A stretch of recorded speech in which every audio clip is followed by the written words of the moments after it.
मां शारदे को प्रणाम करता हूं। मां शारदे के प्रांगण में विराजित कांठल के कवियों को प्रणाम करता हूं। भाई विजय सिंह विद्रोही साहब को जन्मदिवस की हार्दिक शुभकामनाएं देता हूं और यह अनुपस्थित मेरी पत्नी को प्रणाम करता हूं। उसी के नाम पे कविता पाठ करता हूं। साहब, मैं गांव का सीधा साधा आदमी हूं और गांव में ही सीधे साधे मेरी पत्नी है। हुस्न की शहजादी है लेकिन अक्ल में आदी है। मैं मेरी पत्नी से साहब खूब प्यार करता हूं। सच बता रहा हूं साहब, मैं मेरी सच्ची पत्नी से खूब प्यार करता हूं। वो मेरे प्यार से एक दिन परेशान हो गई, परेशान होकर थाने पहुंच गई साहब, और थाने से पुलिस बुला के लाई और पुलिस मेरे को पकड़ कर ले गई साहब। लेकिन 1 साल बाद मेरी पत्नी को मुझ पर दया आई, वापिस मेरे को मिलने जेल में आई। वो जेल में आते ही कहा कि मैं आपके बिना नहीं रह पाऊंगी, आपको बाहर आना पड़ेगा। अरे मैंने कहा प्रिय परेशान मत हो, मैं बाहर आ जाऊंगा। और मैंने उसको कुछ कहा, वो वापिस जेलर साहब के पास गई और जेलर साहब से कहा कि साहब मेरे पति से आप काम कराते हो। जेलर साहब ने कहा कि नहीं, मैं कोई काम नहीं करा रहा हूं। कि नहीं, मेरा पति कह रहा था कि वो सुरंग खोद रहा है, आप उसे सुरंग खोदवाते हो।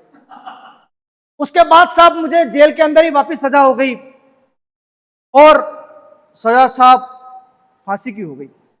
ओहो ओहो, क्योंकि मैं जेल के अंदर सुरंग खोद रहा था, मेरी पत्नी के पास जाने के लिए मुझे फांसी की सजा हो गई साहब।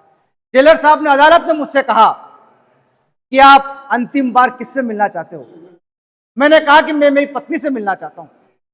मैं मेरी पत्नी से बहुत प्यार करता हूं साहब, मेरी सच्ची पत्नी से, मेरी सगी पत्नी से मैं बहुत प्यार करता हूं। जेलर साहब मेरी पत्नी से मिलना चाहता हूं। और जेलर साहब ने कहा कि बेवकूफ आदमी, माँ बाप ने तुझे पैदा किया, इस लायक बनाया, इतना बड़ा किया और तू उनको भूलकर अपनी पत्नी से मिलना चाहता है।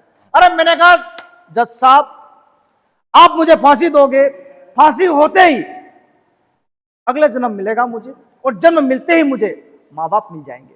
लेकिन पत्नी के लिए मुझे 30-35 साल इंतजार करना पड़ेगा, अच्छा पढ़ना पड़ेगा, डिग्रियां लानी पड़ेगी और कम से कम 10-50 लड़कियां देखनी पड़ेगी। फिर भी पता नहीं मेरे माँ बाप को पसंद आई कि नहीं आई, और आप भी गई तो कैसे मिलेगी। हो सकता है मुझे ऐसी सगी पत्नी ना मिले, इसलिए मैं मेरी पत्नी से मिलना चाहता हूँ साहब। यहीं से कविता प्रारंभ करता हूँ साहब कि मेरी पत्नी कोई भी त्योहार 4 घंटे मनाती है, 40 सेल्फियां लेती है, 10 स्टेटस डालती है और 300 बार खुद सीन करती है। कितने लोगों ने सीन किया है साहब? अमूमन हिंदुस्तान में पति पत्नियों के बनती नहीं है, लेकिन जिनके बनती है उनकी पूरे खानदान से नहीं बनती है साहब। आइए यही कविता प्रारंभ करता हूं। कविता का जन्म होता है कि मेरी पत्नी ने व्हाट्सएप ग्रुप पर एक ग्रुप बना लिया, कि मेरी पत्नी ने व्हाट्सएप पर एक ग्रुप बनाया। उसका किस्सा मैंने हरीश जी व्यास को सुनाया। उन्होंने मेरे कंधे पर हाथ रखा, बड़े प्यार से समझाया कि आइए आपकी समस्या विजय जी के बर्थडे पर सुनाते हैं और पत्नियों से पति कितने पीड़ित हैं सबको बताते हैं।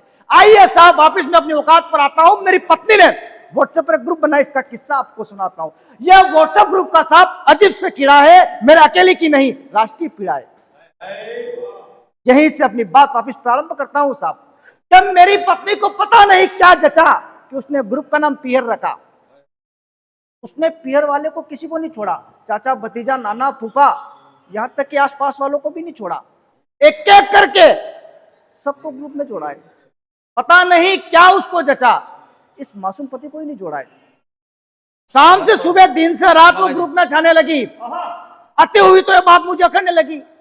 मैंने उसको समझाया तो मेरे से तू मैं बहस और झगड़ने लगी। एक दिन ऐसे ही बुरी तो कोई मामले ने तुल पकड़ा, हमारे बीच में हो गया भयंकर झगड़ा। मैंने सोचा कि अब होगा लफड़ा। मैंने मौके की नजाकत को समझा, था तो उसी का चमचा। मैं वहां से मन दबाकर चला गया। मेरे जाते ही साहब कमाल हो गया, झगड़े वाला मैसेज ग्रुप में चला गया। अरे ग्रुप में मैसेज जाते ही सबने अपनी जिम्मेदारी निभाई। सबसे पहले मेरी सास ने लिखा कि करम फूटे मेरे, नाश पीटा मिला जमई। अरे साहब मेरे सालों ने भी खूब बाहें चढ़ाई, खरी खोटी ग्रुप में सुनाई। एक कहा कि जीजू को सबक सिखाएंगे और 2-4 गुंडे भेज के पिटवाएंगे। साहब मेरे पत्नी के भतीजों ने तो रिश्तों की मर्यादा ही छोड़ दी और ग्रुप में मेरी हड्डियां तोड़ दी। कि लिखा कि फूफा नाम का प्राणी ही बदमाश है, लेकिन भतीजे बड़े हो गए उनको नहीं एहसास है। आइए इस बार बुआ के साथ फूफा जी आएंगे तो उनको सबक सिखाएंगे और ससुराल में दोस्तों को बुलाकर पिटवाएंगे। अंतिम में साहब मेरी पत्नी का मैसेज था, अंतिम में साहब मेरी पत्नी का मैसेज था, उसमें भाभी का लिखा था, क्या रे जीजी।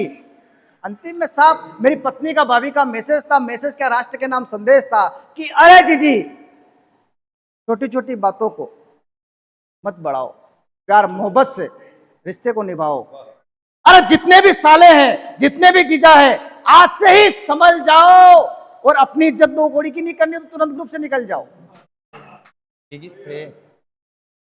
फकत बेईमानों की दुनिया में ईमान बचा रहा हूं, कि फकत बेईमानों की दुनिया में ईमान बचा रहा हूं। वाह, ना गीता ना कुरान बचा रहा हूं, ना हिंदू ना मुसलमान बचा रहा हूं, मैं अपने आप में इंसान बचा रहा हूं, मैं अपने आप में इंसान बचा रहा हूं।